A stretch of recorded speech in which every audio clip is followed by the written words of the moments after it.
আমরা আছি এখন হবিগঞ্জ শহরের পৌরসভার মাঠে। আজকে জাতীয় নাগরিক পার্টি এনসিপির 24তম পদযাত্রা, মাসব্যাপী পদযাত্রা 24তম দিনে আজকে তারা হবিগঞ্জে আসবেন। মূলত আজকে 5টার দিকে তারা হবিগঞ্জে আসার কথা রয়েছে।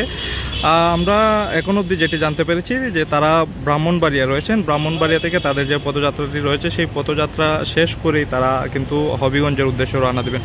সেক্ষেত্রে তারা বলাই যায় তারা হবিগঞ্জে আসতে আসতে প্রায় 4টা থেকে 5টা হয়ে যেতে পারে। তবে আজকে এনসিপির যে পদযাত্রা রয়েছে সেই পদযাত্রা কিন্তু সেই পদযাত্রাকে লক্ষ্য করে আমরা কিন্তু হবিগঞ্জে কোনো স্থায়ী মঞ্চ দেখতে পাইনি। তবে এনসিপির নেতাকর্মীরা আমাদেরকে যেটি জানিয়েছেন, তারা মূলত জেলা প্রশাসকের কাছে আবেদন করেছিলেন জেলা প্রশাসকের মাঠের জন্য। সেই মাঠ কিন্তু জেলা প্রশাসন অনুমতি দেয়নি, যার ফলে কিন্তু তারা অস্থায়ীভাবে এখানে পৌরসভার মাঠে তারা জমায়েত করবেন বলে আমাদেরকে জানিয়েছেন। তারপর কিন্তু এখানে মূলত তারা জমায়েত হয়ে তারপর কিন্তু তারা একটি পথযাত্রা বের করে হবিগঞ্জ শহরের প্রধান সড়ক হয়ে তারা মূলত সাইফুর রহমান টাউন হলে গিয়ে তারা তাদের যে পথসভা সেখানে বক্তব্য রাখবেন। যে কেন্দ্রীয় নেতাকর্মীরা আছেন, তারা কেন্দ্রীয় যে নেতৃবৃন্দরা আছেন, তারা মূলত সেখানে গিয়েই তাদের যে বক্তব্য সেটি রাখবেন।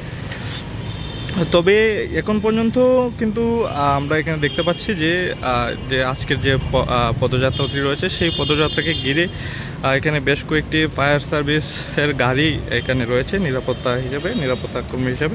তবে এছাড়াও কিন্তু আমরা দেখেছি যে হবিগঞ্জ শহরে সারা পৌর শহর কিন্তু তাদের যে ব্যানার পেস্টন রয়েছে সেই ব্যানার পেস্টন দিয়ে কিন্তু একদম রঙিন করে দিয়েছে বলাই যায়।